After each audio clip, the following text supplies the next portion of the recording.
चलिए,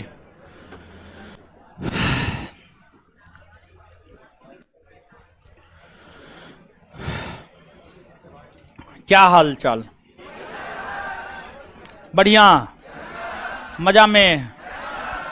आ जाइए, पढ़ते हैं।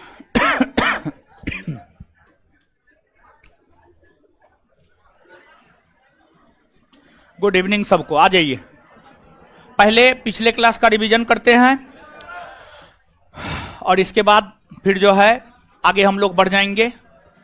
पटना जिला से हम है, पटना जिला, यही पटना जिला से है। ठीक है, आ जाइए। पहला क्वेश्चन, कृष्णा नदी कहां से निकलती है? हाय, महाबलेश्वर किस दिशा में बहती है? पूरब ना। कृष्णा नदी किन किन राज्यों से होकर बहती?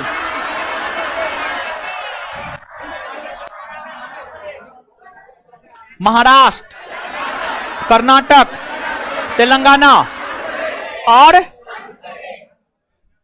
कृष्णा नदी अपना जल किस सागर में गिराती? बंगाल की। कृष्णा नदी की लंबाई 1400। सहायक नदी घाट प्रभा, माल प्रभा, कोयना, तुंगभद्रा, है ना। कावेरी नदी का उद्गम ब्रह्मगिरी की अपना जल कहां गिराती है? बंगाल की। कावेरी नदी की लंबाई 800 किलोमीटर ना, 800 किलोमीटर ना। प्रमुख सहायक नदी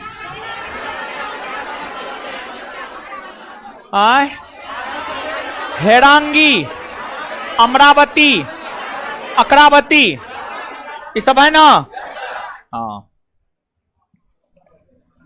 दक्षिण भारत की सबसे पवित्र नदी कावेरी ना। कावेरी नदी के जल को लेकर किन दो राज्यों के बीच में?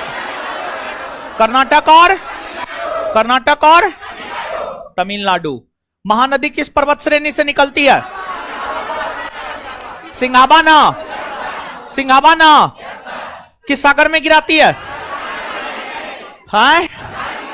बंगाल की।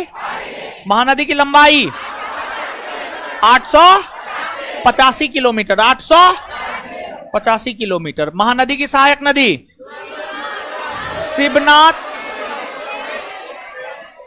मांड, ईप, जोंक, तेल। विश्व का सबसे लंबा बांध हीराकुंड कौन नदी पर? स्वर्णरेखा नदी कहां से निकलती है? छोटा नागपुर के किस दिशा में बहती है? पूरब। स्वर्णरेखा नदी की लंबाई 395। याद रखना नहीं है। किन किन राज्यों से होकर बहती है? झारखंड, पश्चिम बंगाल और ओडिशा। झारखंड, पश्चिम बंगाल और जमशेदपुर किस नदी के तट पर? स्वर्ण। दामोदर नदी का उद्गम छोटा नागपुर का। हुगली की सबसे बड़ी सहायक नदी दामोदर ना। स्वर्णरेखा नदी की लंबाई 395। बंगाल का शोक दामोदर ना। स्वर्णरेखा की सहायक नदी नहीं होगा, यहां पर दामोदर की सहायक नदी होगा। क्या होगा? दामोदर की सहायक नदी कौन कौन है? कोनारी, बराकर,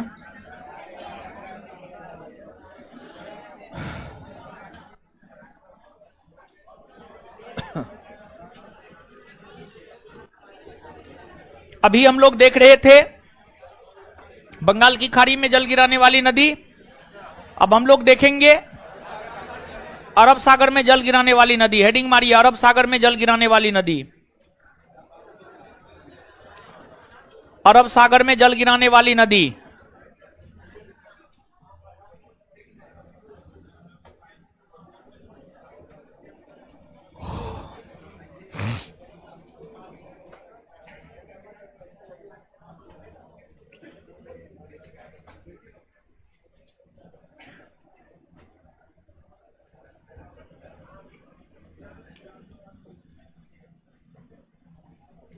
अरब सागर में जल गिराने वाली नदी। चलिए हेडिंग मारिए, नर्मदा। नर्मदा, नर्मदा।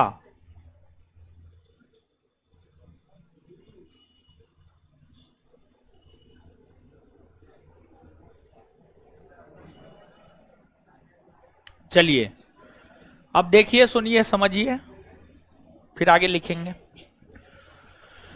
नर्मदा, जो नर्मदा नदी है मध्य प्रदेश राज्य में एक पर्वत श्रेणी है, विंध्याचल पर्वत श्रेणी, और एक पर्वत श्रेणी है सतपुड़ा पर्वत श्रेणी। ये विंध्याचल है और ये है सतपुड़ा। क्या है? सतपुड़ा। विंध्याचल और सतपुड़ा के बीच में मध्य प्रदेश राज्य में एगो अमरकंटक की पहाड़ी है। कौन है? अमरकंटक की। इसी अमरकंटक की पहाड़ी से नर्मदा नदी निकलती है।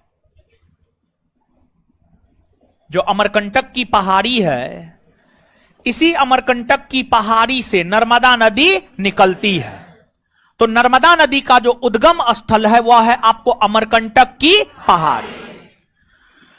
यह नदी अपने उद्गम स्थल से पश्चिम दिशा में बहती है। इधर पश्चिम है, पश्चिम दिशा में बहती है। मध्य प्रदेश राज्य में सबसे पहले बहती है। मध्य प्रदेश राज्य में बहने के बाद गुजरात में प्रवेश करती है और गुजरात के भीतर ही, गुजरात के तट पर ही खंभात की खाड़ी में यह नदी अपना जल गिरा देती है। अर्थात इसका संगम या मोहाना खंभात की खाड़ी, उद्गम स्थल अमरकंटक की पहाड़ी, अमरकंटक की पहाड़ी से खंभात की खाड़ी तक जो यह नदी फैली हुई है, इसकी लंबाई है 1312 किलोमीटर। 1312 किलोमीटर। इस दौरान कई सारी नदियां इससे आकर मिलती है, जैसे औरसंग, तबा, बंजर, शेर, ये सभी नदियां इससे आकर मिलती है। अर्थात जो औरसंग, तबा, बंजर, शेर जैसी नदियां हैं, ये सभी नर्मदा की सहायक नदी है। नर्मदा की सहायक नदी है। तो नर्मदा की सहायक नदियों में औरसंग, तबा, बंजर, शेर, ईटीसी, ये सभी नदियां हैं। ये सभी नर्मदा से छोटी नदियां हैं जो नर्मदा में आकर के मिलती है। अर्थात ये सभी नर्मदा की सहायक नदियां हैं। नीचे से नोट डाउन कीजिए।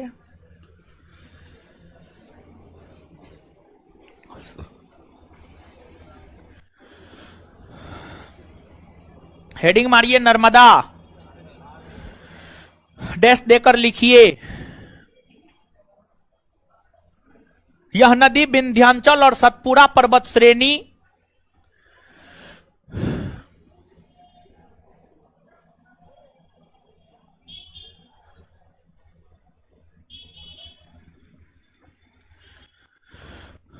यह नदी विंध्याचल और सतपुड़ा पर्वत श्रेणी, यह नदी विंध्याचल और सतपुड़ा पर्वत श्रेणी, यह नदी विंध्याचल और सतपुड़ा पर्वत श्रेणी के बीच में स्थित अमरकंटक की पहाड़ी,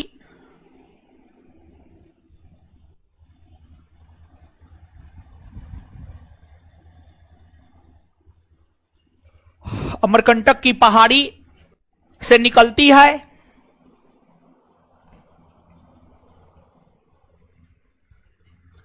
तथा अपने उद्गम स्थल से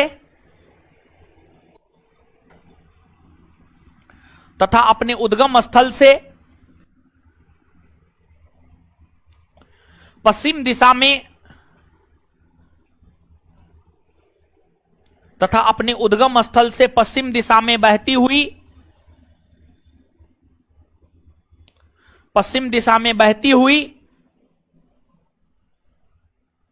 पश्चिम दिशा में बहती हुई मध्य प्रदेश के बाद, मध्य प्रदेश के बाद, मध्य प्रदेश के बाद गुजरात राज्य में प्रवेश करती है, गुजरात राज्य में प्रवेश करती है और गुजरात के तट पर ही, और गुजरात के तट पर ही, और गुजरात के तट पर ही, और गुजरात के तट पर ही, और गुजरात के तट पर ही अपना जल खंभात की खाड़ी में गिराती है।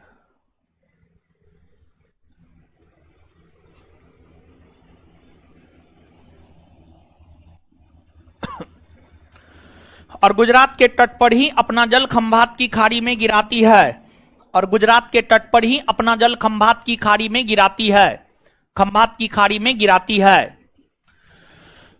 इस नदी की लंबाई 1312 किलोमीटर है।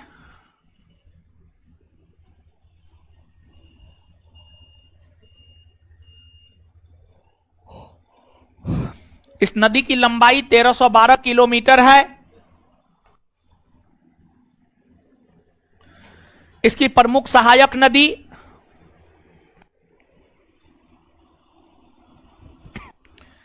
इसकी प्रमुख सहायक नदी इसकी प्रमुख सहायक नदी औरसंग, तबा, बंजर, सेर। इसकी प्रमुख सहायक नदी औरसंग, तबा, बंजर, सेर इत्यादि है। इसकी प्रमुख सहायक नदी औरसंग, तबा, बंजर, सेर, औरसंग, तबा, बंजर, सेर। इसकी प्रमुख सहायक नदी औरसंग, तबा, बंजर, सेर इत्यादि है।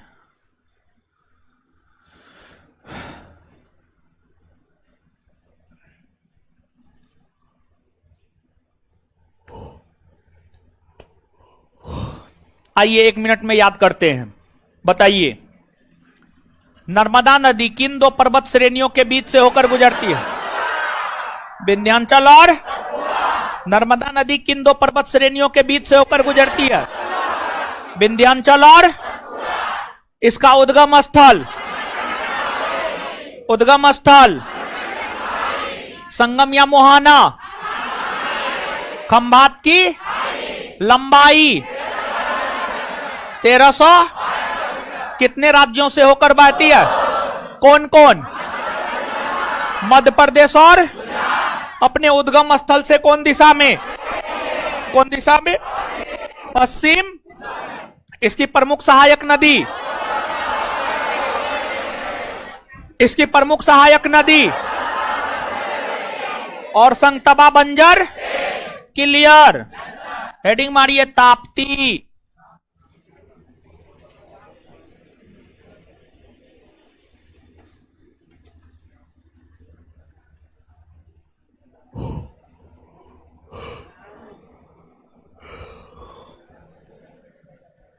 ताप्ती नदी। देखिए, ध्यान दीजिएगा, समझिएगा आप यहां पे। मध्य प्रदेश में सतपुरा पर्वत श्रेणी का विस्तार मध्य प्रदेश में भी है, मध्य प्रदेश में भी है। मध्य प्रदेश में एगो जिला है, उस जिला का नाम है बैतूल जिला। क्या नाम है? क्या नाम है? और मध्य प्रदेश के बैतूल जिला में सतपुरा पहाड़ी का विस्तार है। मध्य प्रदेश के बैतूल जिला में सतपुरा पहाड़ी का विस्तार है।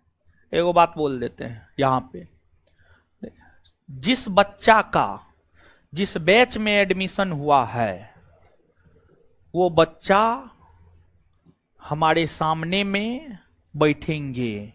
मतलब अगर 7 से 9 बैच के बच्चा हैं जिनका एडमिशन 7 से 9 में हुआ है, वो सामने में बैठेंगे, ना कि 5 से 7 वाले। 5 से 7 वाले आप अपने बैच में हमारे सामने में बैठिए, बाद बाकी टीवी पे जाके पढ़िए, पढ़ना है तो टीवी पे जाके पढ़िए, ठीक है। शांत रहिए ना, अरे शांत रहिए ना आप लोग। ये हम बता दे रहे हैं, नहीं तो फिर अगले क्लास में हम कार्ड चेक करवाएंगे और बाहर करवा देंगे। आपको पढ़ना है, मना नहीं कर रहे हैं। आपका जो ओरिजिनल बैच है, उस ओरिजिनल बैच में आप आइए, सामने में बैठिए। अब हर बैच में आप ही सामने में बैठे रहिएगा तो 7 से 9 वाला बच्चा कहां जाएगा, समझ गए। तो जिसका जो बैच में मूल बैच जिसका जो है, उसी बैच में वो हमारे सामने में बैठेंगे। बाद बाकी में क्लास करना है।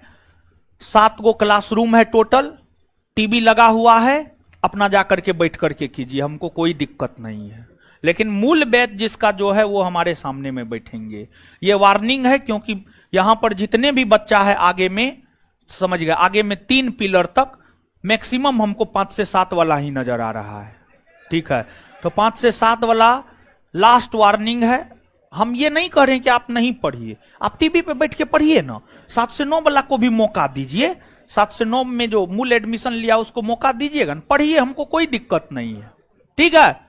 वार्निंग है, अगले क्लास में हम चेक करवा देंगे। चलिए, अभी चेक करवाएंगे, फालतू का टाइम बर्बाद होगा, लेकिन अगले क्लास में हम चेक करवा देंगे। आप पढ़िए, टीवी पर बैठ के पढ़िए।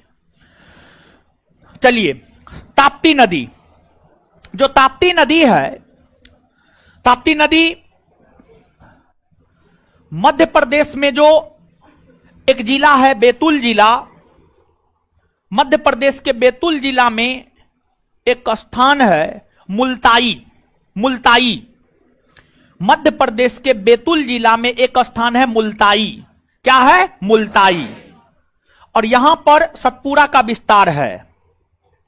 मध्य प्रदेश के बैतूल जिला के मुल्ताई नामक स्थान से सतपुरा पर्वत श्रेणी से ताप्ती नदी निकलती है। ताप्ती नदी निकलती है। तो इतना में नहीं जाना है, सीधा एक लाइन में याद रखना है। ताप्ती नदी का उद्गम स्थल सतपुरा की पहाड़ी, मध्य प्रदेश के बैतूल जिला में स्थित सतपुरा की पहाड़ी, सतपुरा की पहाड़ी निकलती है, मध्य प्रदेश में बहती है, महाराष्ट्र में प्रवेश करती है, महाराष्ट्र में बहने के बाद गुजरात में प्रवेश करती है और गुजरात के तट पर खंभात की खाड़ी में अपना जल गिरा देती है। अर्थात इसका संगम या मोहाना खंभात की खाड़ी, और यह 3 राज्यों से होकर गुजरती है, मध्य प्रदेश, महाराष्ट्र और गुजरात। इसकी लंबाई कुछ स्रोत के अनुसार 724 किलोमीटर और कुछ स्रोत के अनुसार 730 किलोमीटर, कुछ स्रोत के अनुसार 724 किलोमीटर और कुछ स्रोत के अनुसार 730 किलोमीटर जो है ताप्ती नदी की लंबाई है। ताप्ती नदी की लंबाई है। और ताप्ती नदी अपने उद्गम स्थल से पश्चिम दिशा में बहती है, अपने उद्गम स्थल से पश्चिम दिशा में बहती है। और ताप्ती नदी सतपुरा के दक्षिणी भाग में बहती है। ताप्ती नदी सतपुरा के दक्षिणी भाग में बहती है। अपने उद्गम से संगम या मोहाना तक में कई सारी छोटी छोटी नदियां इससे आकर मिलती है, जो इसकी सहायक नदी है, जैसे अरुणावती, गिरना, मुरना, ये सब ताप्ती की सहायक नदी है। अरुणावती, गिरना, मुरना, ये सभी ताप्ती की। एगो अकरावती है, एगो अमरावती है और एगो अरुणावती है। तो अरुणावती ताप्ती की सहायक नदी और अकरावती, अमरावती, ये सब कावेरी की सहायक नदी। किसकी? कावेरी की सहायक नदी। तो ये सब बात याद रखिएगा, समझ गए। नीचे से नोट डाउन करेंगे आप। ताप्ती नदी, यह नदी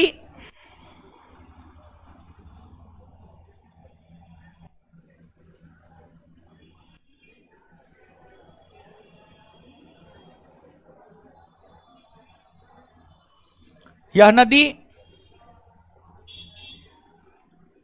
नदी मध्य प्रदेश के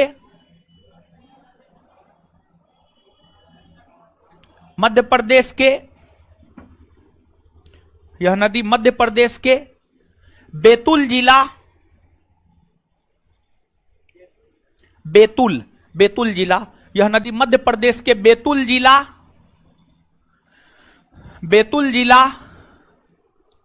जिला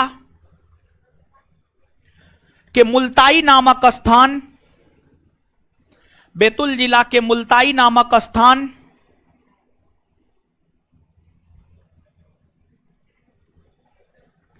बैतूल जिला के मुल्ताई नामक स्थान, मुल्ताई नामक स्थान, मुल्ताई नामक स्थान से निकलती है।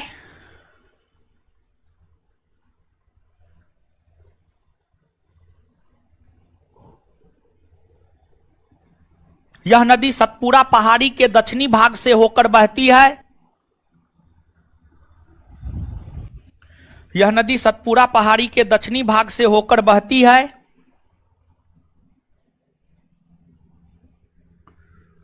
सतपुरा पहाड़ी के दक्षिणी भाग से होकर बहती है। सतपुरा पहाड़ी के दक्षिणी भाग से होकर बहती है।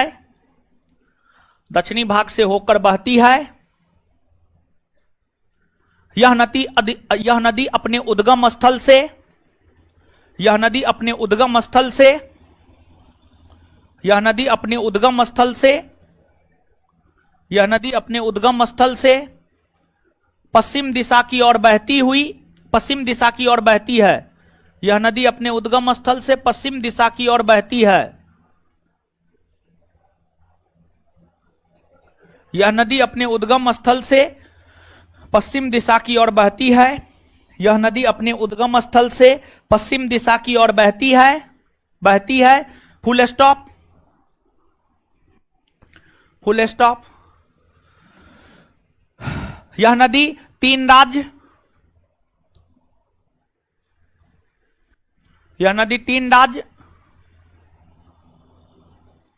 मध्य प्रदेश, महाराष्ट्र और गुजरात से होकर बहती है। यह नदी तीन राज्य मध्य प्रदेश, महाराष्ट्र और गुजरात से होकर बहती है। मध्य प्रदेश, महाराष्ट्र और गुजरात से होकर बहती है। मध्य प्रदेश, महाराष्ट्र और गुजरात से होकर बहती है। मध्य प्रदेश, महाराष्ट्र और गुजरात से होकर बहती है। मध्य प्रदेश, महाराष्ट्र और गुजरात से होकर बहती है। मध्य प्रदेश, महाराष्ट्र और गुजरात से होकर बहती है, होकर बहती है। गुजरात के तट पर खंभात की खाड़ी में यह नदी अपना जल गिराती है। गुजरात के तट पर खंभात की खाड़ी में यह नदी अपना जल गिराती है। गुजरात के तट पर खंभात की खाड़ी में यह नदी अपना जल गिराती है। गुजरात के तट पर खंभात की खाड़ी में यह नदी अपना जल गिराती है। गुजरात के तट पर खंभात की खाड़ी में यह नदी अपना जल गिराती है। इसकी लंबाई 724 किलोमीटर है, 724। इसकी लंबाई 724 किलोमीटर है। कोस्ट में कुछ स्रोतों में 730 किलोमीटर, कोस्ट में कुछ स्रोतों में 730 किलोमीटर, कुछ स्रोतों में 730 किलोमीटर, कुछ स्रोतों में 730 किलोमीटर, कुछ स्रोतों में 730 किलोमीटर कोस्टबंद, कोस्टबंद, कुछ स्रोतों में 730 किलोमीटर कोस्टबंद। इसकी प्रमुख सहायक नदी, इसकी प्रमुख सहायक नदी, इसकी प्रमुख सहायक नदी अरुणावती, गिरना, मुरना। इसकी प्रमुख सहायक नदी अरुणावती, गिरना, मुरना। इसकी प्रमुख सहायक नदी अरुणावती, गिरना, मुरना इत्यादि है। इसकी प्रमुख सहायक नदी अरुणावती, गिरना, मुरना इत्यादि है। चलिए नोट देकर के एक पॉइंट लिखिएगा।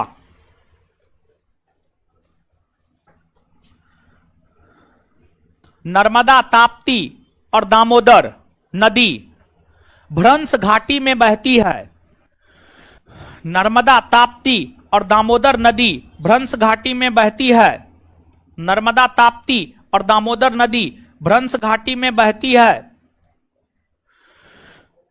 नर्मदा, ताप्ती और दामोदर नदी भ्रंश घाटी में बहती है। नर्मदा, ताप्ती और दामोदर नदी भ्रंश घाटी में बहती है। चलिए अब 1 मिनट में इसको पढ़ लीजिए, फिर याद करेंगे जल्दी। पता नहीं क्या होता है, कौन पूछे? हाँ तो उठ करके न पूछेगा, तुम एक चाट मारेंगे ना नानी याद आ जाएगा तुमको। पहले 5 गो क्वेश्चन का तुम जवाब दो। हाँ दीजिए, कॉपी दीजिए। हो संस्कारे न बोलो।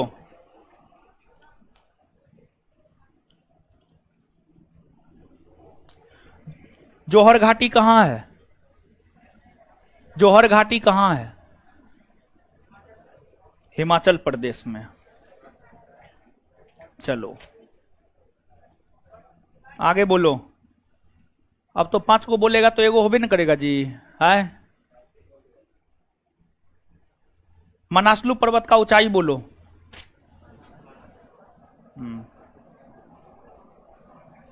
चलो आगे बोलो।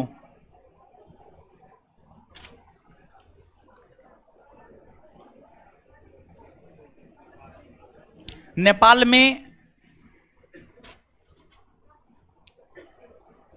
ITSZ, MCT, MBF, HFF सबको परिभाषित करो।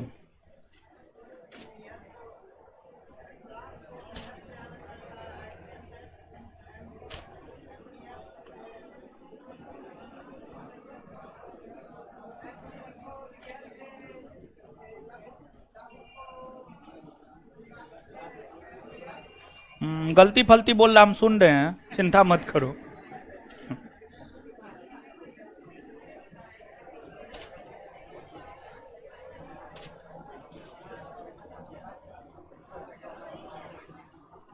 आगे 3 गो क्वेश्चन हुआ, एको का जवाब नहीं दिया है। खड़ा रहो अब तुम थोड़ा देर, उसके बाद बताएंगे। चलिए अब आगे आ जाइए। पढ़ लिए आप लोग? आ जाइए, याद करते हैं। अब बताइए,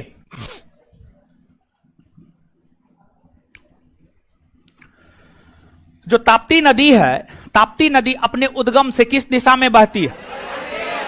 किस दिशा में? पश्चिम में। चलिए कितने राज्यों से होकर बहती है? कितने राज्य?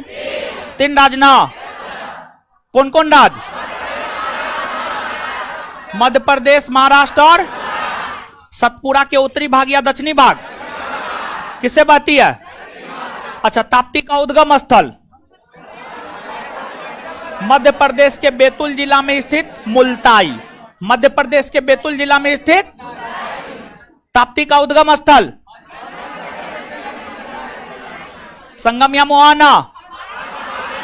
संगम या मोहाना। इसकी सहायक नदी, इसकी सहायक नदी अरुणावती, गिरना और। चलिए आगे हेडिंग मारिए। माही, माही, हाँ माही, माही नदी, माही नदी। आगे हेडिंग मारिए, माही नदी।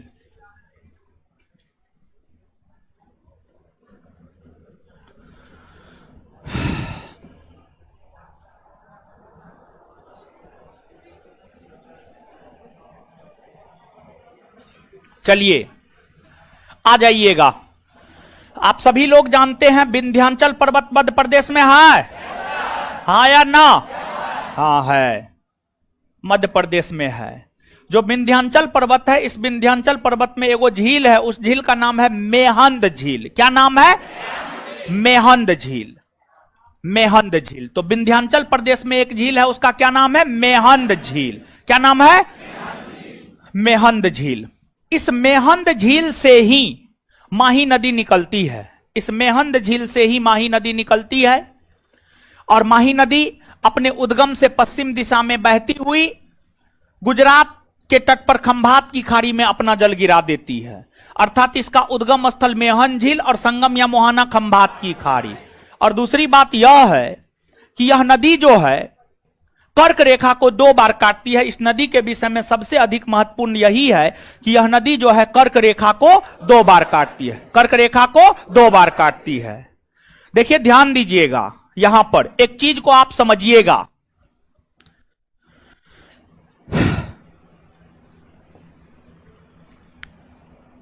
ये पृथ्वी है। क्या है?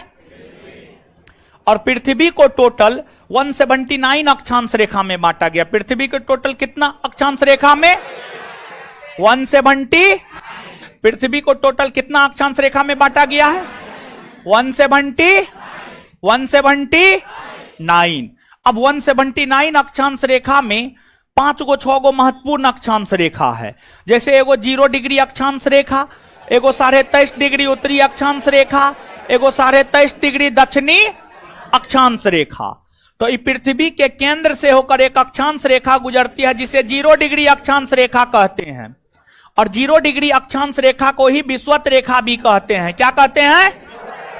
और आप सभी लोग जानते हैं 0 डिग्री अक्षांश रेखा से ऊपर जाते हैं तो दक्षिणी गोलार्ध ना, क्या? उत्तरी गोलार्ध। उत्तरी गोलार्ध। नीचे आते हैं तो दक्षिणी गोलार्ध ना। तो ऊपर उत्तरी गोलार्ध और नीचे उत्तरी गोलार्ध में कितना अक्षांश रेखा मिलता है? 0 से लेकर कितना तक? 90 तक। 0 से लेकर 90 डिग्री उत्तरी अक्षांश रेखा तक। उसी प्रकार से दक्षिणी गोलार्ध में 0 डिग्री से लेकर 90 डिग्री तक दक्षिणी अक्षांश रेखा मिलता है, साउथ पोल यानी दक्षिणी अक्षांश रेखा। अब 0 से 90 के बीच में ये एक होता है 23.5 डिग्री उत्तरी अक्षांश रेखा। क्या होता है? 23.5 डिग्री उत्तरी अक्षांश रेखा। इसको क्या कहते हैं? कर्क। उसी प्रकार से नीचे आते हैं तो 23.5 डिग्री दक्षिणी अक्षांश रेखा। 23.5 डिग्री दक्षिणी अक्षांश रेखा को क्या कहते हैं? मकर। 23.5 डिग्री दक्षिणी अक्षांश रेखा को क्या कहते हैं? मकर रेखा। देखिए ध्यान दीजिएगा, भारत में बहने वाली माही नदी कर्क रेखा को 2 बार काटती है। भारत में बहने वाली माही नदी कर्क रेखा को कितनी बार काटती है? भारत में बहने वाली माही नदी कर्क रेखा को कितनी बार काटती है? 2 बार। अब जब आप विषुवत रेखा को देखेंगे तो विषुवत रेखा को कांगो या जैरे नदी 2 बार काटती है। विषुवत रेखा को कांगो या जैरे नदी 2 बार काटती है। कांगो या जैरे नदी, कांगो कहिए या जैरे कहिए, दोनों एक ही बात है। कांगो या जैरे नदी विषुवत रेखा को 2 बार काटती है। तीसरी बात यह है कि मकर रेखा को लिम्पोपो नदी, मकर रेखा को लिम्पोपो नदी 2 बार काटती है। मकर रेखा को लिम्पोपो नदी 2 बार काटती है। मकर रेखा को लिम्पोपो नदी 2 बार काटती है। ठीक है, तो इसको आप याद रखिएगा। जिस प्रकार से माही नदी भारत में बहती है, उसी प्रकार से जो कांगो या जैरे नदी है दक्षिण अफ्रीका में बहती है। सॉरी, दक्षिण अफ्रीका नहीं, अफ्रीका महादेश में बहती है। सॉरी, अफ्रीका महादेश में बहती है। अफ्रीका महादेश में बहती है। और जो लिम्पोपो नदी है यह भी अफ्रीका महादेश में ही बहती है। तो कांगो या जैरे नदी भी अफ्रीका महादेश में और लिम्पोपो नदी भी अफ्रीका महादेश में बहती है। अब एक है बारमेजो नदी, एक है आपको बारमेजो नदी। बारमेजो नदी, बारमेजो नदी की बात करें तो बारमेजो नदी के विषय में कहा जाता है कि यह मकर रेखा को 3 बार काटती है। बारमेजो नदी मकर रेखा को 3 बार काटती है। और जो बारमेजो नदी है ये आपको दक्षिणी अमेरिका महादेश में है। बारमेजो नदी कहां है? दक्षिणी अमेरिका महादेश। दक्षिणी अमेरिका महादेश। दक्षिणी अमेरिका महादेश। अब इसके अलावा एक और नदी है नील नदी। एक और नदी है नील नदी। देखिए, जो नील नदी है यह विश्व की सबसे लंबी नदी है। जो नील नदी है यह विश्व की सबसे लंबी नदी है। विश्व की सबसे लंबी नदी। विश्व की सबसे लंबी नदी कौन है? नील नदी। अब देखिएगा, जो विषुवत रेखा है, विषुवत रेखा अफ्रीका महादेश से होकर गुजरती है। अफ्रीका महादेश, 7 महादेश है, उसमें एक अफ्रीका महादेश है। अफ्रीका महादेश से होकर विषुवत रेखा गुजरती है। विषुवत रेखा अफ्रीका महादेश से होकर गुजरती है। और विषुवत रेखा पर अफ्रीका महादेश की सबसे बड़ी झील विक्टोरिया झील है। विषुवत रेखा पर जो है अफ्रीका महादेश की सबसे बड़ी झील विक्टोरिया झील है। सबसे बड़ी झील कौन है? विक्टोरिया झील। देखिए ध्यान दीजिएगा, जिस प्रकार से विश्व की सबसे बड़ी झील कैस्पियन सागर झील, विश्व की सबसे बड़ी झील कैस्पियन सागर झील, उसी प्रकार से जो है अफ्रीका महादेश की सबसे बड़ी झील है विक्टोरिया झील। कौन है? विक्टोरिया झील। इस विक्टोरिया झील से होकर विषुवत रेखा गुजरती है। विक्टोरिया झील से होकर कौन गुजरती है? विषुवत रेखा। विक्टोरिया झील से होकर कौन गुजरती है? विषुवत रेखा। कौन गुजरती है? और इसी विक्टोरिया झील से नील नदी निकलती है। इसी विक्टोरिया झील से नील नदी निकलती है, अर्थात नील नदी का उद्गम स्थल है विक्टोरिया। नील नदी का उद्गम स्थल है विक्टोरिया झील। विक्टोरिया झील, विक्टोरिया झील से नील नदी निकलती है और नील नदी अपने उद्गम से उत्तर की ओर बहती है। नील नदी अपने उद्गम से उत्तर की ओर बहती है। नील नदी अपने उद्गम से किधर बहती है? उत्तर की ओर। उत्तर की ओर बहती है। उत्तर की ओर बहती हुई नील नदी कर्क रेखा को पार करती है और कर्क रेखा को पार करते हुए इस एरिया में आपको भूमध्य सागर है। भूमध्य सागर में जाकर के नील नदी अपना जल गिरा देती है, अर्थात नील नदी का संगम या मुहाना है भूमध्य सागर। भूमध्य सागर। और साथ ही साथ यह बात हम कह सकते हैं कि नील नदी जो कि विश्व की सबसे लंबी नदी है, जो विक्टोरिया झील से निकलती है, विक्टोरिया झील विषुवत रेखा पर है, अर्थात नील नदी एक ऐसी नदी है जिसका संबंध विषुवत रेखा से है, या नील नदी एक ऐसी नदी है जो विषुवत रेखा पर स्थित विक्टोरिया झील से निकलती है। विक्टोरिया झील से निकलती है।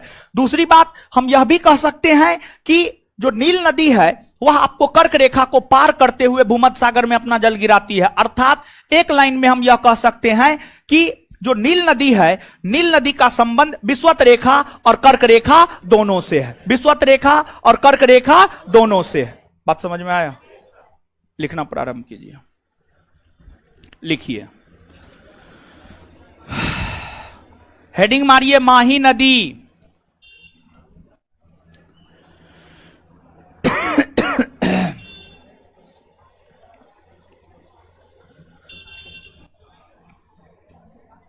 माही नदी, हेडिंग मारिए माही नदी, डैश देकर लिखिए यह नदी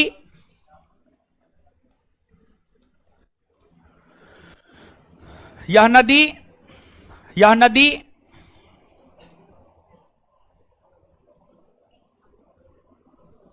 यह नदी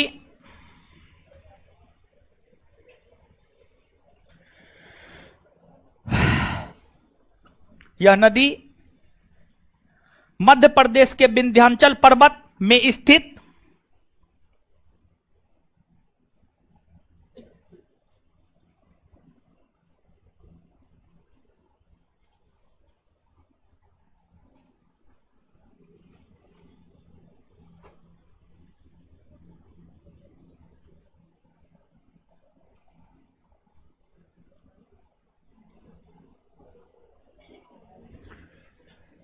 क्या लिखे हैं? यह नदी मध्य प्रदेश के विंध्याचल पर्वत में स्थित मेहंद झील से मेहंद झील से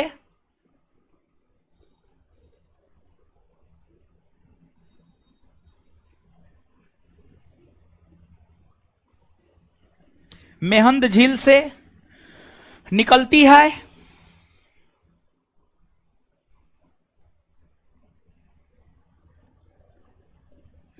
मेहंद झील से निकलती है तथा अपने उद्गम स्थल से पश्चिम की ओर बहती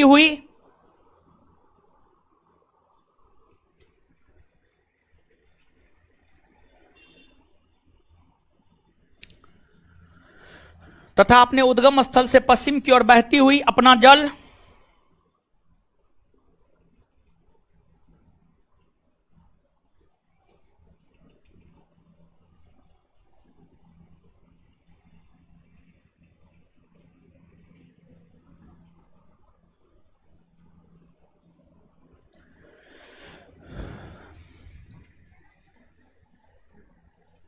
खंभात की खाड़ी में गिराती है।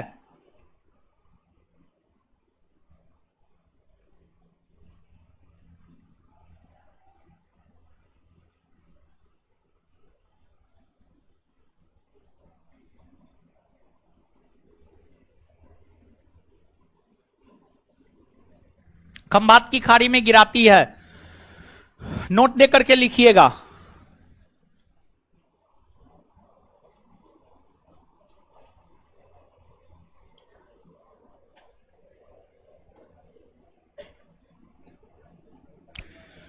लिखिएगा नोट देकर के। भारत में स्थित माही नदी कर्क रेखा को 2 बार काटती है।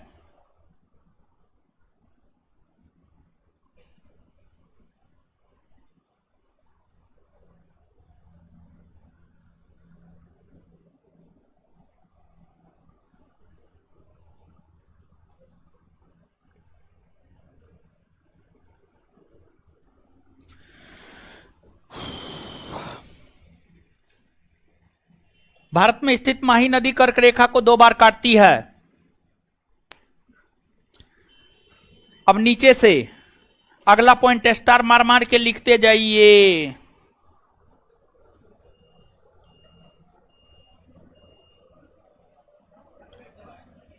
स्टार मार मार के लिखते जाइए। एक अगला पॉइंट,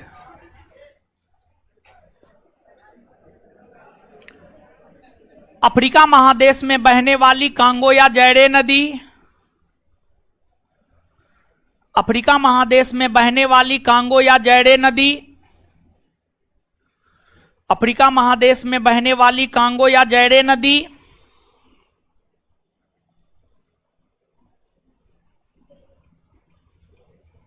अफ्रीका महादेश में बहने वाली कांगो या जैरे नदी विषुवत रेखा को 2 बार काटती है।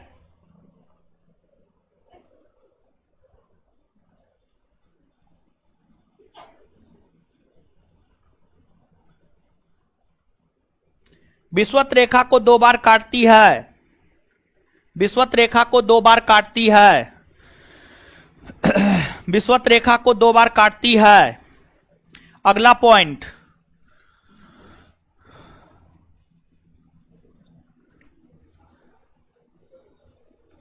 अफ्रीका महादेश में बहने वाली लिम्पोपो नदी, अगला पॉइंट, अफ्रीका महादेश में बहने वाली लिम्पोपो नदी, अफ्रीका महादेश में बहने वाली लिम्पोपो नदी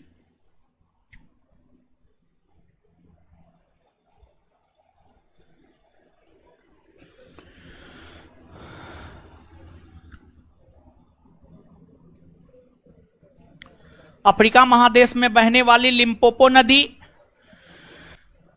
लिम्पोपो नदी मकर रेखा को 2 बार काटती है।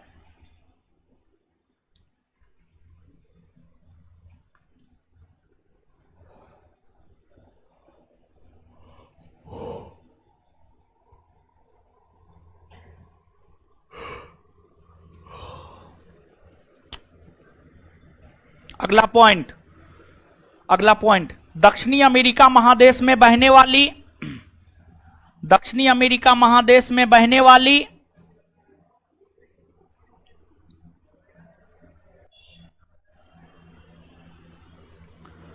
दक्षिणी अमेरिका महादेश में बहने वाली,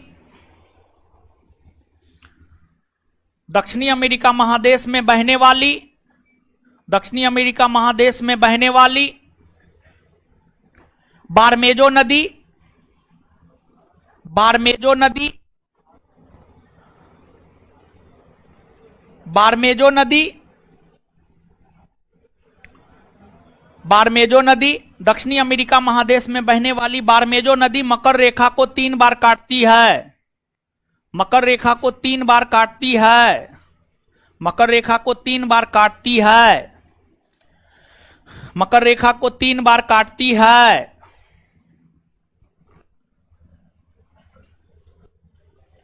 नेक्स्ट पॉइंट, विश्व की सबसे लंबी नदी नील नदी,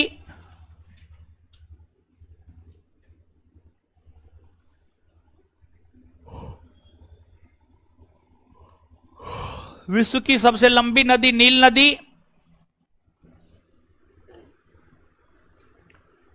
जिसका संबंध विषुवत रेखा और कर्क रेखा दोनों से है, जिसका संबंध विषुवत रेखा और कर्क रेखा दोनों से है।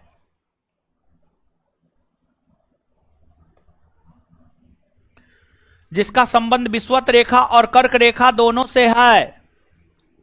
जिसका संबंध विषुवत रेखा और कर्क रेखा दोनों से है। क्योंकि यह नदी, क्योंकि यह नदी विक्टोरिया झील से निकलती है, क्योंकि यह नदी विक्टोरिया झील से निकलती है, क्योंकि यह नदी विक्टोरिया झील से निकलती है,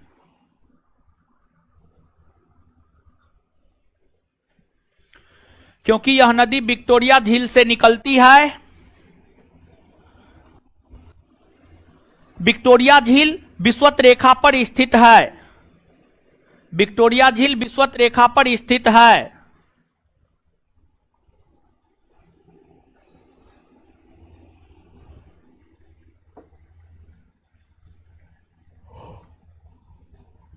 विक्टोरिया झील विषुवत रेखा पर स्थित है। विक्टोरिया झील विषुवत रेखा पर स्थित है। यह नदी अपने उद्गम स्थल से उत्तर की ओर बहती हुई, यह नदी अपने उद्गम स्थल से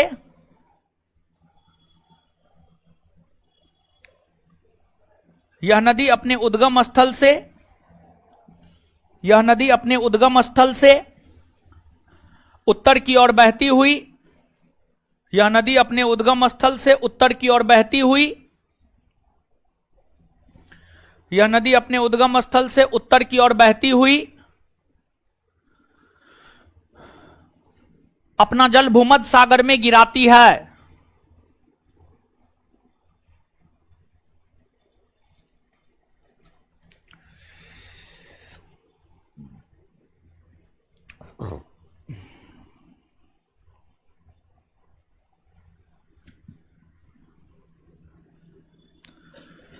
चलिए आ जाइए, 1 मिनट में याद करते हैं। कर्क रेखा को कौन नदी 2 बार काटती? कर्क रेखा को कौन नदी 2 बार काटती? विषुवत रेखा को कौन नदी 2 बार काटती है?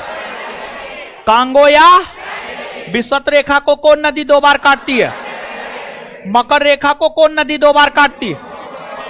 लिम। मकर रेखा को कौन नदी 2 बार काटती है? और मकर रेखा को कौन नदी 3 बार काटती है? मकर रेखा को कौन नदी 3 बार काटती है? किस नदी का संबंध विषुवत रेखा कर्क रेखा दोनों से है? किसका है?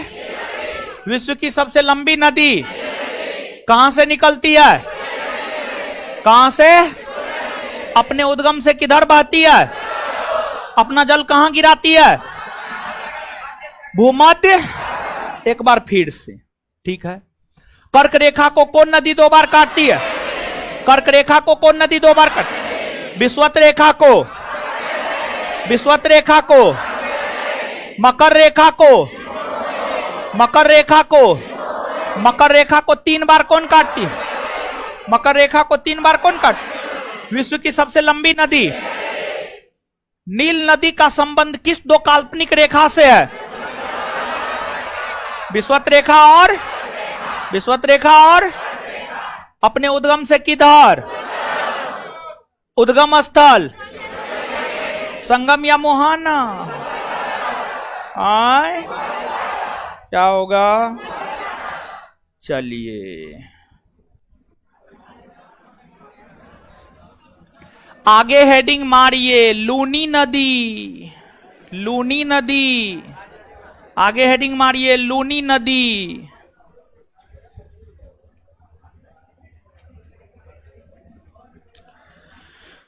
लूनी नदी, बड़ी वकालत कर रहे हैं आप लोग। अच्छा हाँ, देखिए बेशर्मा को शर्मों ने होता है। एक गलती करता हम कुछ नहीं बोलते, दो गलती किया है। देखिए एक तो गलती ये किया है कि जो पढ़ाया हुआ है वो याद नहीं।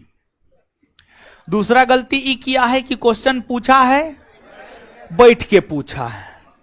क्वेश्चन पूछने में कोई दिक्कत नहीं है, कोई हर्ज नहीं है। देखिए हम लोग अपने तरफ से कुछ छोड़ते ही नहीं है कि आपके मन में क्वेश्चन हो, लेकिन फिर भी आपके मन में क्वेश्चन है तो आप पूछ सकते हैं, कोई दिक्कत नहीं है। लेकिन जो तरीका होता है उस तरीका से न पूछिएगा, समझे?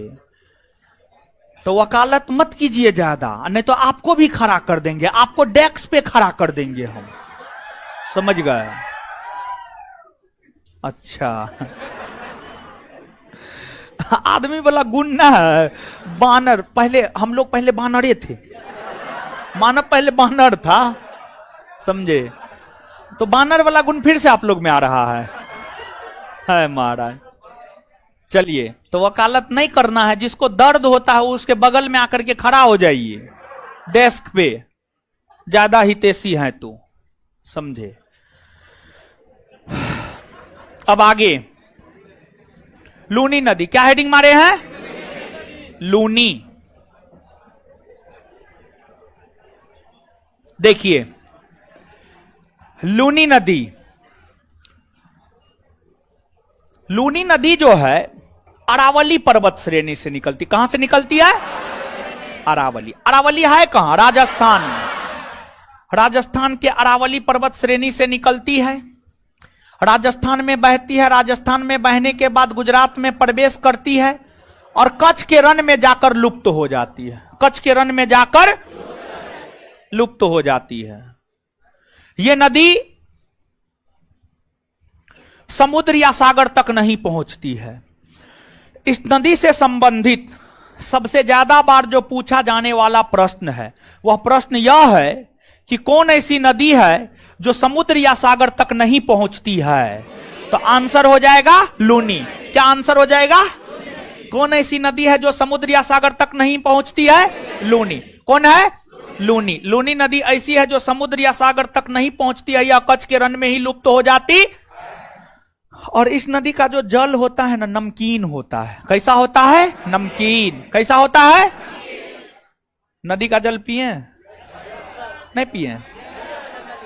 नदी का जल जो है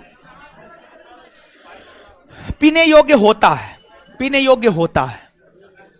नदी जहां से निकलती है ना, जहां से निकलती है वहां जाइए, ठीक है, या फिर उद्गम स्थल से 100 किलोमीटर के आसपास के एरिया में जल काफी स्वच्छ होता है, वो पीने योग्य जल होता है।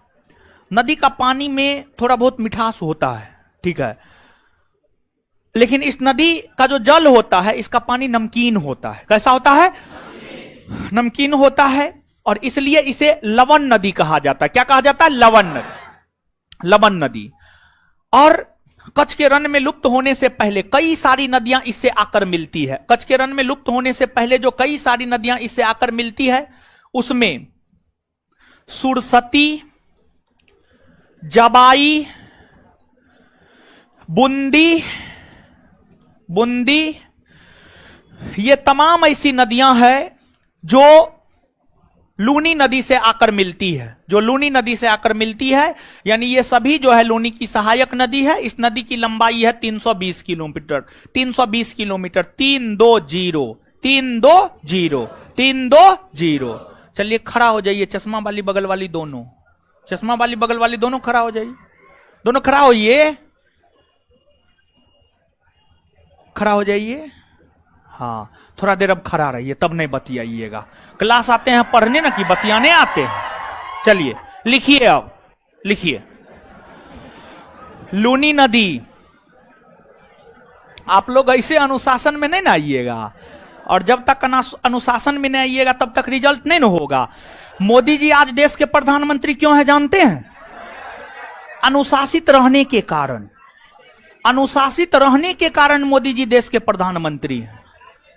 जब तक आपके भीतर अनुशासन नहीं आएगा तब तक आप जीवन में सफल नहीं हो सकते हैं।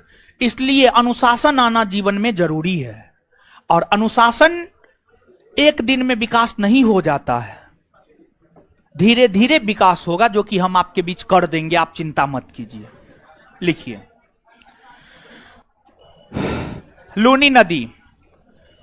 यह नदी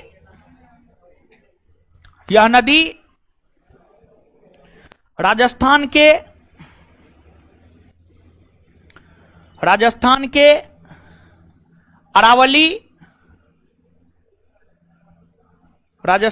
अरावली पर्वत श्रेणी से निकलती है।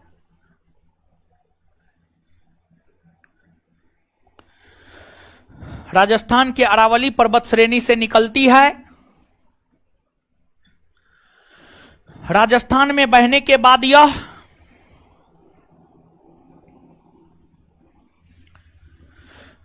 राजस्थान में बहने के बाद यह गुजरात में प्रवेश करती है।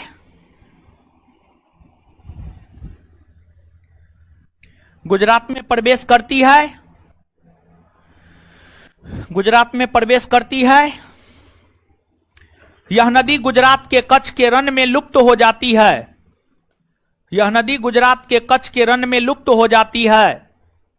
यह नदी गुजरात के कच्छ के रण में लुप्त हो जाती है। यह नदी गुजरात के कच्छ के रण में लुप्त हो जाती है। यह नदी गुजरात के कच्छ के रण में लुप्त हो जाती है। अर्थात हम कह सकते हैं कि अर्थात हम यह कह सकते हैं कि अर्थात हम यह कह सकते हैं कि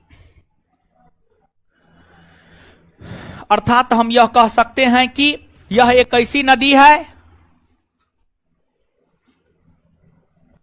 यह एक ऐसी नदी है जो समुद्र तक नहीं पहुंच पाती है।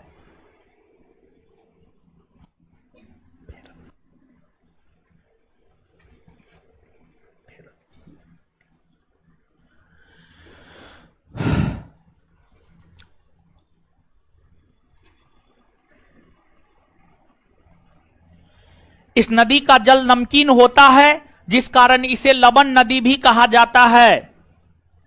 इस नदी का जल नमकीन होता है, इस नदी का जल नमकीन होता है, इस नदी का जल नमकीन होता है,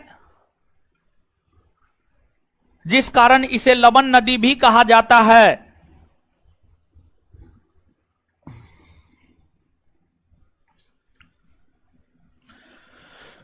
इसकी लंबाई 320 किलोमीटर है।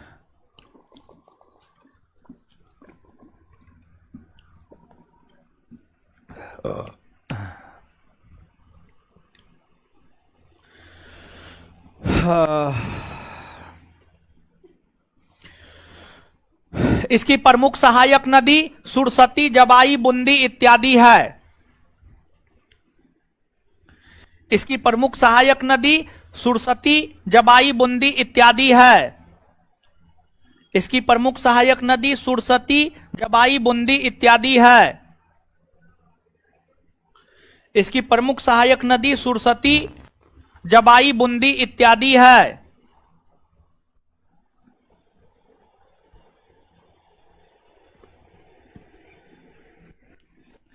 इसकी प्रमुख सहायक नदी सरस्वती, जबाई, बूंदी इत्यादि है।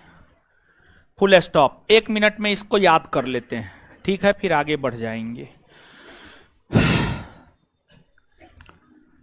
कौन ऐसी नदी है जो समुद्र तक नहीं पहुंच पाती? हाय, कौन ऐसी नदी है जो समुद्र तक नहीं पहुंच पाती? लूनी नदी निकलती कहां से? अरावली के। हाय, कहां लुप्त हो जाती है? कच्छ के। इसकी लंबाई 320। लवण नदी किसे कहा जाता है? लवण नदी। इसकी प्रमुख सहायक नदी सुरसती, बूंदी और सुरसती, बूंदी और आगे हेडिंग मारिए साबरमती नदी।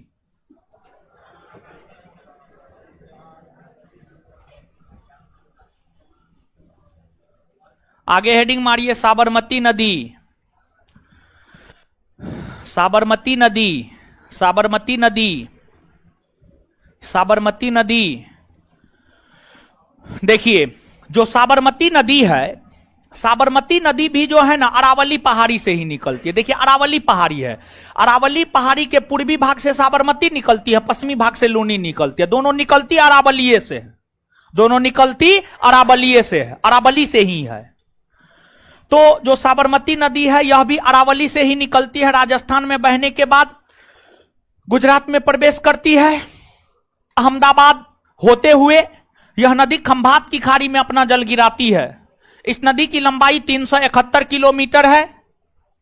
गुजरात का जो सबसे प्रमुख शहर अहमदाबाद है, अहमदाबाद साबरमती नदी के तट पर ही स्थित है। और इसी साबरमती नदी के तट पर अहमदाबाद में महात्मा गांधी ने 1916 ईस्वी में एक आश्रम की स्थापना किया था, जिसे साबरमती आश्रम या सत्याग्रह आश्रम कहा जाता है। साबरमती आश्रम या सत्याग्रह आश्रम कहा जाता है। तो नीचे से लिखना प्रारंभ कीजिए। इस लड़का को तभी देखे थे, इस पर इफेक्ट पड़ा है कि नहीं पड़ा है, इसको बैठा देते, लेकिन ये दांत निकाल रहा था। बताइए कितना निर्लज है। एक तो गलती किया, ऊपर से दांत निकाल रहा था, इसलिए तभी नहीं बैठाए। ठीक है, तो अब थोड़ा देर में बैठा देंगे, लेकिन थोड़ा शर्माइए, समझ गए, थोड़ा फील कीजिए कि नहीं हम गलत हैं, हाँ, तब बैठा देंगे। साबरमती नदी, यह नदी, यह नदी, यह नदी अरावली पहाड़ी से निकलती है।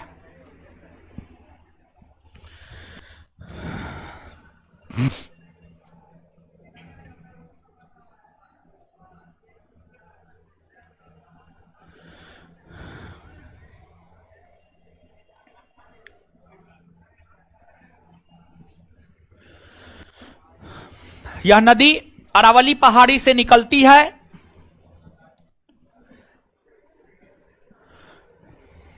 Full stop. गुजरात के अहमदाबाद होते हुए, गुजरात के अहमदाबाद होते हुए, गुजरात के अहमदाबाद होते हुए यह नदी खंभात की खाड़ी में जाकर अपना जल गिराती है। यह नदी खंभात की खाड़ी में जाकर अपना जल गिराती है। यह नदी खंभात की खाड़ी में जाकर अपना जल गिराती है।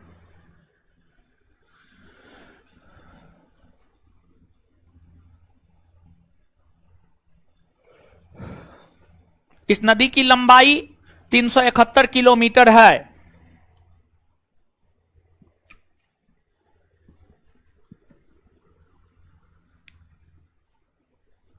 इस नदी की लंबाई 371 किलोमीटर है। इस नदी के तट पर ही अहमदाबाद शहर बसा हुआ है। इस नदी के तट पर ही अहमदाबाद शहर बसा हुआ है।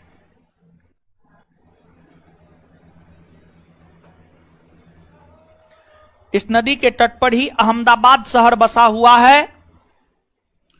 अहमदाबाद शहर बसा हुआ है, जहां 1916 ईस्वी में महात्मा गांधी ने, जहां 1916 ईस्वी में महात्मा गांधी ने साबरमती आश्रम या सत्याग्रह आश्रम की स्थापना किया। जहां 1916 ईस्वी में महात्मा गांधी ने साबरमती आश्रम या सत्याग्रह आश्रम की स्थापना किया। साबरमती आश्रम या सत्याग्रह आश्रम की स्थापना किया, जहां 1916 ईस्वी में महात्मा गांधी ने साबरमती आश्रम या सत्याग्रह आश्रम की स्थापना किया। Full stop. आइए 1 मिनट में याद करते हैं। आइए बोर्ड पे। साबरमती नदी कहां से निकलती है? हाय, अरावली। साबरमती नदी कहां से निकलती है? अपना जल कहां गिराती है? कहां गिराती है? लंबाई 300। अहमदाबाद कौन नदी के तट पर? कौन नदी के तट पर? आए, साबरमती नदी। सत्याग्रह आश्रम या साबरमती आश्रम किसने बसाया? महात्मा। चलिए अब हेडिंग मारिए अन्य प्रमुख नदियां। अब एजीटी जो और महत्वपूर्ण नदी है, देखिए हिमालय की नदी खत्म हो गया, बंगाल की खाड़ी में जल गिराने वाली नदी खत्म हो गया, अरब सागर में जल गिराने वाली नदी खत्म हो गया। अब अन्य कुछ प्रमुख नदियां के विषय में यहां पर बताएंगे। पेरियार हो गया, शरावती हो गया, मांडवी हो गया, बैतरनी हो गया, बैतरना हो गया। इन नदियों की चर्चा आगे अब हम आपके साथ करेंगे। तो अब नीचे से हेडिंग मारिएगा अन्य प्रमुख सहायक नदियां, सॉरी अन्य प्रमुख नदियां, सॉरी सहायक नदी, अन्य प्रमुख नदियां, अन्य प्रमुख नदियां। Full stop. चलिए अब हाँ, क्या पूछे थे आप? क्या पूछे थे? भ्रंश घाटी। देखिए किताबी भाषा में जाइएगा तो नहीं समझ पाइएगा, सरल भाषा में समझिए। दो चट्टान के बीच का जो गहरा भाग होता है ना, दो चट्टान के बीच का जो गहरा भाग होता है ना, उसी को भ्रंश घाटी कहा जाता है। दो चट्टान, चट्टान समझते हैं, वर्ल्ड ज्योग्राफी का टॉपिक है, समझ गए। पृथ्वी का जो ऊपरी कठोर परत होता है, पृथ्वी का जो ऊपरी कठोर परत होता है उसी को चट्टान कहते हैं। तो दो चट्टान के बीच का जो गहरा खाई होता है, गहरी घाटी होती है, उसी को भ्रंश घाटी कहा जाता है। कुछ समझ पा रहे हैं? है? दो चट्टान के बीच का जो गहरा भाग या गहरा खाई या गहरी घाटी होती है उसी को भ्रंश घाटी कहा जाता है। किताबी भाषा में नहीं समझ पाइएगा, ठीक है? बैठ जाइए अब सब लोग, ठीक है? आगे से बतियाना नहीं है, लड़का हो या लड़की, नहीं तो वही हश्र होगा जो वो दो का हुआ है। तो इसलिए हेडिंग मारिए, वेतरनी, वेतरनी नदी का नाम है जी, वेतरनी।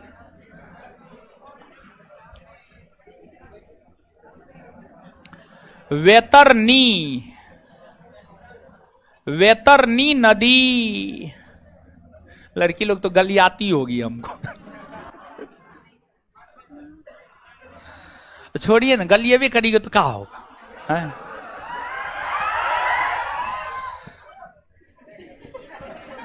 कम से कम याद तो रखेगी ना जी।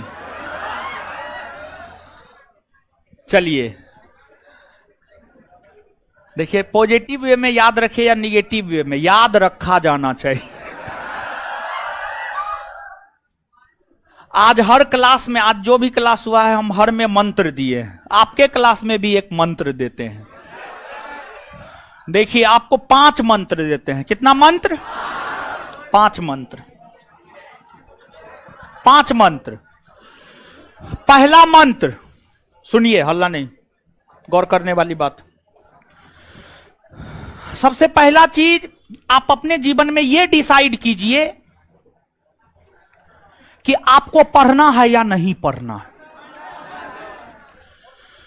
बहुत विद्यार्थी इसी उहापोह में रहता है, पढ़े नहीं पढ़े, पढ़े नहीं पढ़े, नौकरी होगा नहीं होगा, होगा नहीं,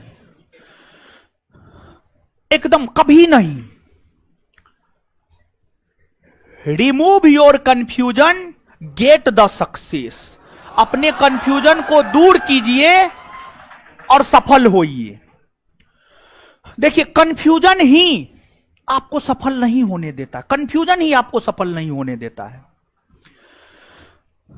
बहुत सारा कंफ्यूजन है आपके पास, सब कंफ्यूजन को दूर कीजिए। एक लक्ष्य बनाइए कि फलना बनना है मतलब बनना है, तैयारी करना है मतलब करना है। सबसे ज्यादा विद्यार्थी जो कंफ्यूज रहता है, अपने लक्ष्य को लेकर कंफ्यूज रहता है। दूसरा, बुक को लेकर कंफ्यूज रहता है, कंफ्यूजन में रहता है। और तीसरा, टीचर को लेकर कंफ्यूजन में रहता है। खैर, यह बहुत बड़ा मुद्दा नहीं है, लेकिन लक्ष्य और बुक, ये दो चीज को लेकर विद्यार्थी काफी कंफ्यूजन में रहता है। यह कंफ्यूजन नहीं होना चाहिए, एकदम नहीं होना चाहिए। लक्ष्य बना लीजिए, यह करना है मतलब करना है, चाहे उसके लिए जितना त्याग करना होगा त्याग करेंगे। और त्यागी बनिए, त्यागी। हम अपना एग्जाम्पल स्वयं दे रहे हैं। हम 7 साल तक घर नहीं गए, 7 इयर्स, 7 साल तक घर नहीं गए। अब तो गए, 7 साल के बाद गए हैं, अब तो 8वां 9वां 10वां साल हो रहा है, समझ गए। लेकिन 7 साल के बाद घर गए, इधर हाल फिलहाल में घर गए थे कुछ दिन पहले। तो त्यागी बने तब यहां तक आए हैं। हम भी आप ही के तरह रोड पे थे, जैसे आप अभी रोड पे हैं ना, हम भी आप ही के तरह रोड पे थे। ऐसा नहीं कि हम सोना का चम्मच लेकर पैदा हुए, ऐसी कोई बात नहीं है। जिस पृष्ठभूमि से आप आते हैं उसी पृष्ठभूमि से हम भी आते हैं। मैक्सिमम बच्चे किसान पृष्ठभूमि फैमिली से आते होंगे, हम भी उसी पृष्ठभूमि फैमिली से आते हैं। लेकिन मेहनत किए, त्यागी बने, तब जाकर के यहां तक पहुंचे हैं। तो आप भी मेहनत कीजिए, त्यागी बनिए, कंफ्यूजन को दूर कीजिए। लक्ष्य स्पष्ट होना चाहिए, अर्जुन की भांति। जैसे अर्जुन को सिर्फ चिड़िया का आंख नजर आ रहा था, भीम नकुल सहदेव को चिड़िया का पंख नजर आ रहा था, तो पेड़ की डाली नजर आ रहा था, लेकिन अर्जुन को सिर्फ चिड़िया का आंख नजर आ रहा था। उसी प्रकार से हमेशा, उसी प्रकार से आप अपना लक्ष्य बनाइए और अपनी नजर हमेशा लक्ष्य पर टिकाए रखिए। पहला मंत्र आपके लिए यह है। पहला मंत्र है लक्ष्य स्पष्ट रखिए और उस लक्ष्य पर अपनी निगाह हमेशा टिकाए रखिए। दूसरा मंत्र है उस लक्ष्य को प्राप्त करने के लिए आपको मेहनत करना होगा, आपको पढ़ना होगा। आप तब तक पढ़िए और डेली पढ़िए जब तक आप सफल नहीं हो जाते हैं।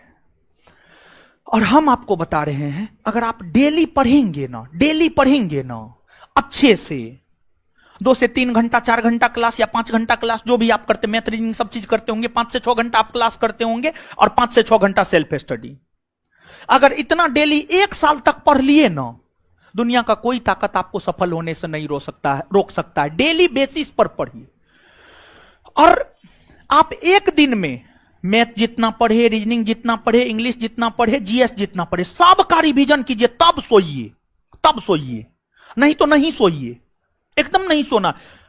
जीवन में इस चीज को ढाल लीजिए, जिस रोज जिस टीचर से जो सब्जेक्ट आप पढ़ते हैं उसी दिन रात में सोने से पहले उसका रिवीजन होना चाहिए, तब सोएंगे, नहीं तो नहीं सोएंगे।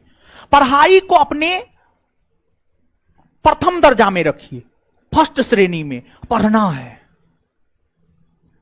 डेली बेसिस पर पढ़ना है। तीसरा मंत्र, दूसरा डेली बेसिस पे पढ़ना है। तीसरा, सप्ताह में रविवार को छुट्टी होता है, रविवार को रिवीजन करना, पूरे सप्ताह में जितना पढ़ाया गया उसका रिवीजन करना है। साप्ताहिक रिवीजन के साथ साथ मासिक रिवीजन भी करना है। तीसरा मंत्र यह है। चौथा मंत्र यह है कि हमेशा पॉजिटिव रहिए, पॉजिटिव सोचिए, निगेटिव चीज से दूर रहिए। हमेशा पॉजिटिव रहिए, पॉजिटिव सोचिए। यह तो सोचिए ही नहीं कि नहीं होगा। अगर आप निगेटिव सोचेंगे ना, हार्मोन सब भी निगेटिव स्रावित होने लगेगा और पूरा जीवन में सब चीज निगेटिव होने लगेगा। इसलिए हमेशा पॉजिटिव रहिए, पॉजिटिव सोचिए। चौथा मंत्र यह है। और पांचवा मंत्र यह है, कम से कम मां, पिताजी और जो आपके मार्गदर्शक या आपके टीचर है उसका सम्मान कीजिए। ये 5 चीज का विकास आप अपने अंदर कर लीजिए। और अगर ये 5 चीज का विकास आप अपने अंदर कर लिए ना, दुनिया का कोई ताकत आपको सफल होने से नहीं रोक सकता है। लेकिन ये 5 चीज का विकास करना आसान नहीं है, थोड़ा मुश्किल है, लेकिन आप चाहे तो आप कर सकते हैं। एक इंसान ही ऐसा है, ये हम नहीं कह रहे हैं, ये स्वामी विवेकानंद का स्टेटमेंट है। इस पृथ्वी पर एक प्राणी इंसान ही है जो कुछ भी कर सकता है, जो सब कुछ कर सकता है। उसमें वो विल पावर है कि वो कुछ भी कर सकता है, वो सब कुछ कर सकता है। तो आप कुछ भी कर सकते हैं, बशर्ते कि आप करना चाहे तो, नहीं करना चाहे तब तो कुछ हो ही नहीं सकता है। तो जो 5 मंत्र दिए हैं उसको गांठ की तरह दिलो दिमाग में बैठा लीजिए। अगर जीवन में सफल होना है तो, नहीं सफल होना है तो जैसे आयो राम गयो राम करते रहिए आराम से। अब आगे आ जाइए। बैतरनी नदी, देखिए एगो बैतरनी नदी है और एगो बैतरना नदी है।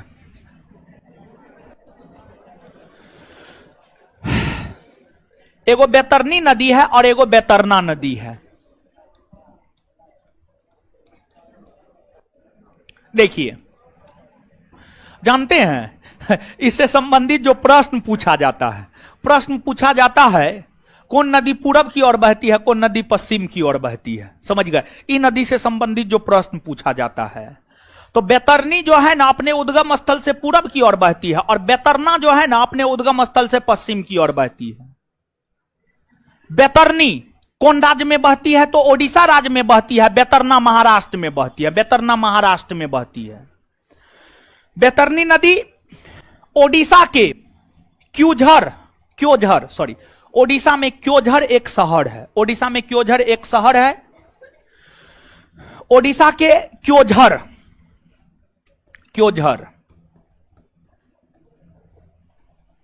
से निकलती है और अपने उद्गम स्थल से पूरब दिशा में बहती हुई अपना जल बंगाल की खाड़ी में गिरा देती है, अपना जल बंगाल की खाड़ी में गिरा देती है। बैतरना नदी महाराष्ट्र के नासिक के त्रयंबक पहाड़ी से निकलती है, महाराष्ट्र के नासिक के त्रयंबक पहाड़ी से निकलती है।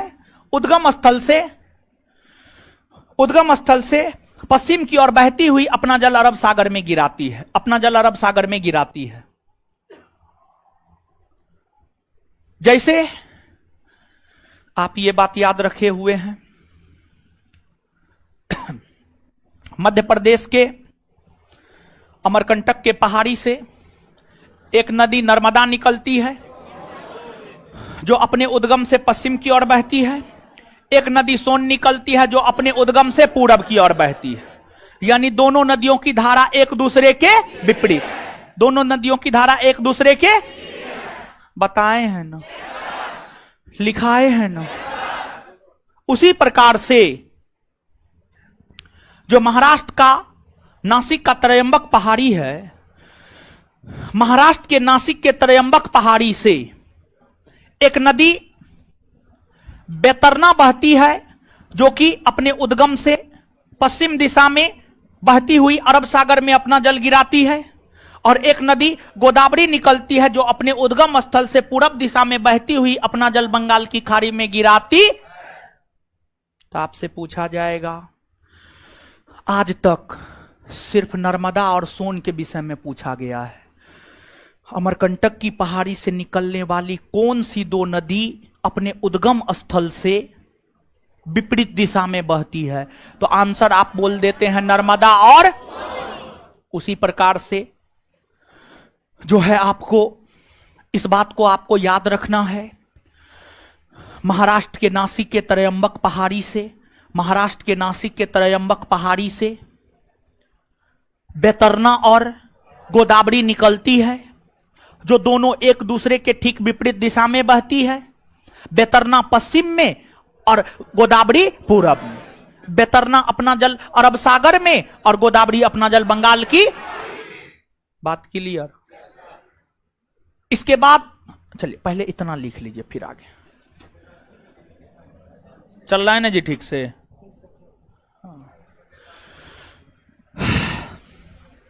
लिखिए, अन्य प्रमुख नदी ने हेडिंग मारे हैं। लिखिए बैतरनी, हेडिंग मार लिए, कोई बात नहीं, लिखिए ना बैतरनी। यह नदी ओडिशा के क्योंझर से निकलती है।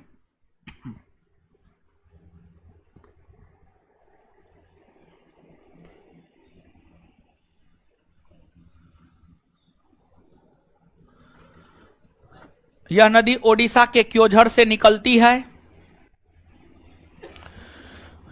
तथा अपने उद्गम स्थल से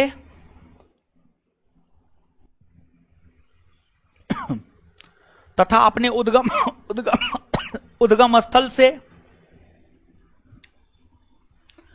पूरब दिशा में बहती हुई तथा अपने उद्गम स्थल से पूरब दिशा में बहती हुई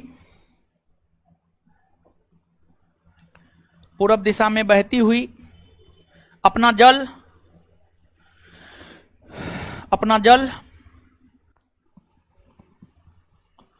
बंगाल की खाड़ी में गिराती है।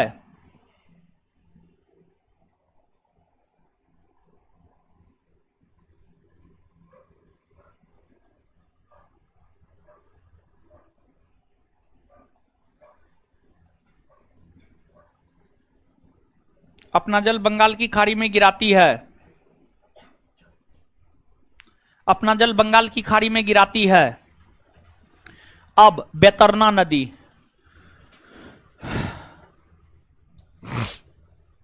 बैतरना नदी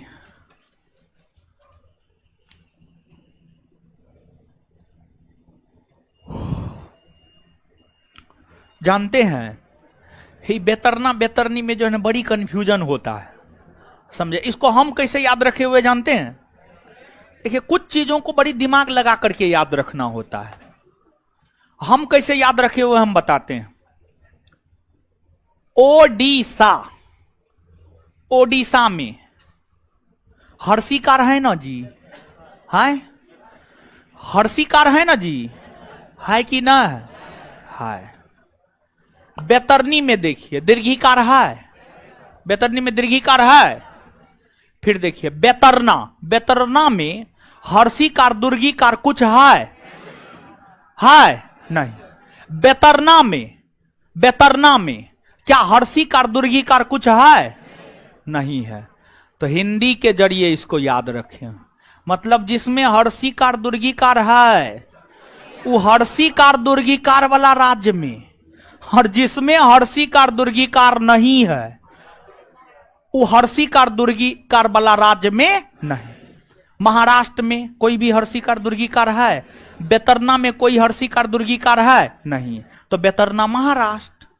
और बैतरनी में दुर्घिकार है और ओडिशा में हर्षिकार है। तो ऐसे हम याद रखें। आप समझ पा रहे हैं इस बात? पता नहीं आप समझ पा रहे हैं कि नहीं? समझ गए? तो इस ट्रिक से याद रखिएगा ना, आए बड़ी कंफ्यूजन होता है। और ये बात याद रह गया तब तो मारिए दीजिएगा, पूरब में बहती है, पश्चिम में बहती है, बंगाल की खाड़ी में जल गिराती है, अरब सागर में गिराती है। बस इतना पर सब चीज क्लियर हो जाएगा। हम इतने पर सब चीज को क्लियर रखे हुए हैं, ठीक है। तो हम अपना तरीका भी बता दिए हैं कि हम ऐसे याद रखे हुए हैं, तो आप भी ऐसे ही याद रख सकते हैं। नहीं तो फिर जीवन भर बैतरना ओडिशा में, बैतरनी महाराष्ट्र में घुसते रहेगा, समझे? तो लिखिए, मुंह सब बड़ी सूखने लगा है भाई।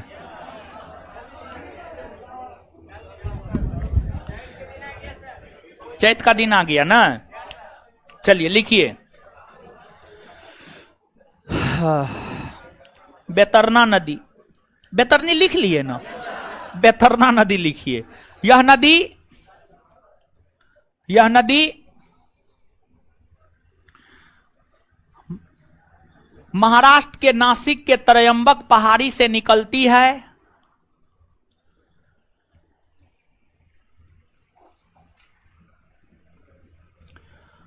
यह नदी महाराष्ट्र के नासिक के त्रयंबक पहाड़ी से निकलती है तथा अपने उद्गम स्थल,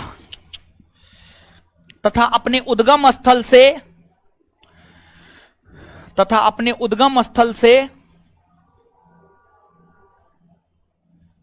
तथा अपने उद्गम स्थल से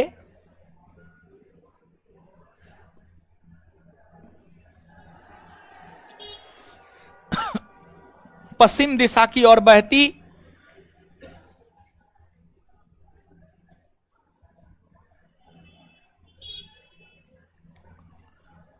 पश्चिम दिशा की ओर बहती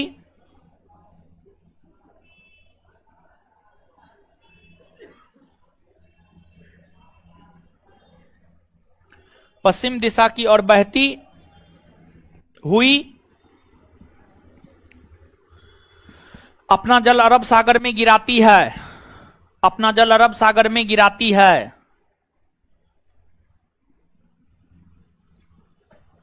अब ये जो पॉइंट लिखाने जा रहे हैं ना, ये पॉइंट आज तक किसी परीक्षा में ना पूछा है, लेकिन ये भी बात है, पूछेगा तो विद्यार्थी बनाएगा भी ना।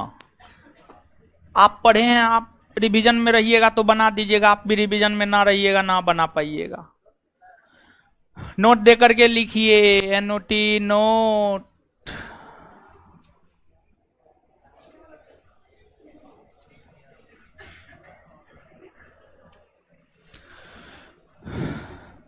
महाराष्ट्र के नासिक के त्रयंबक पहाड़ी से,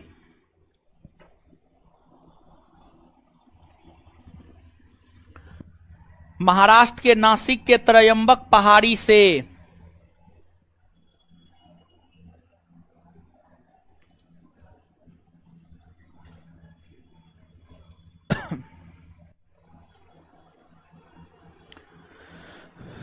महाराष्ट्र के नासिक के त्रयंबक पहाड़ी से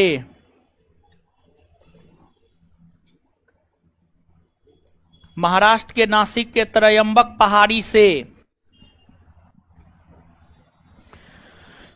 गोदावरी और बैतरना नदी, गोदावरी और बैतरना नदी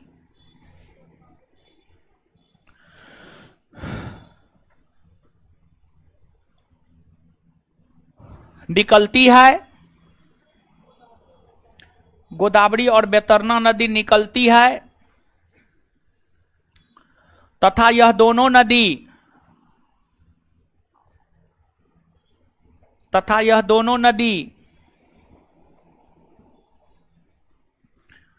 अपने उद्गम स्थल से विपरीत दिशा में बहती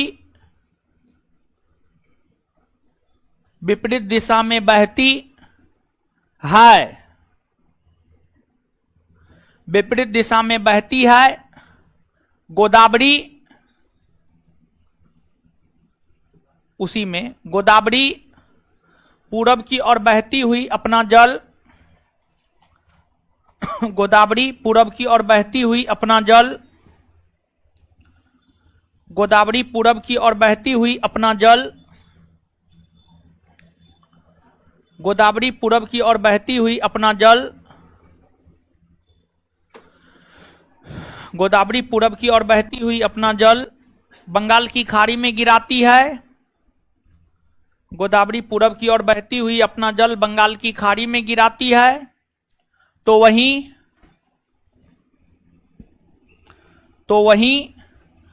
बैतरना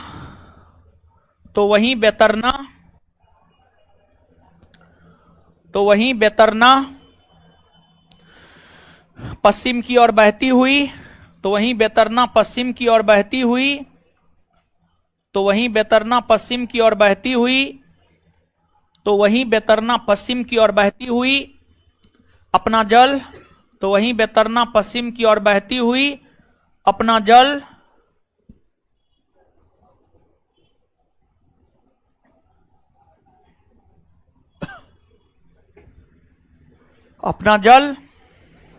अरब सागर में गिराती है।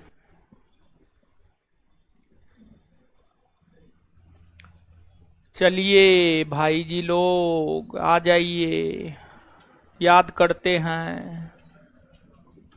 बताइए बैतरनी कहाँ? आए बैतरना महाराष्ट्र ना। त्र्यंबक पहाड़ी से कौन सी दो नदी निकलती है और दोनों एक दूसरे के विपरीत दिशा में बहती है? बैतरना और दोनों की दिशा विपरीत है ना? चलिए आगे हेडिंग मारिए। ना पढ़िएगा काहे हो? चलिए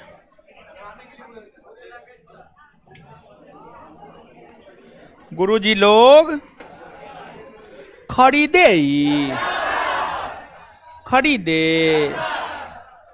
लिए ना? नहीं खरीदे हैं तो खरीदिए, नहीं खरीदे हैं तो खरीदिए, ठीक ना? इससे होमवर्क देंगे, इससे क्या देंगे? और आज से ही होमवर्क इससे प्रारंभ करते हैं। सुन लीजिए, पेज बता देंगे, एक तरफ से नहीं देंगे, जहां से मन होगा वहां से देंगे, जो मन होगा वो देंगे।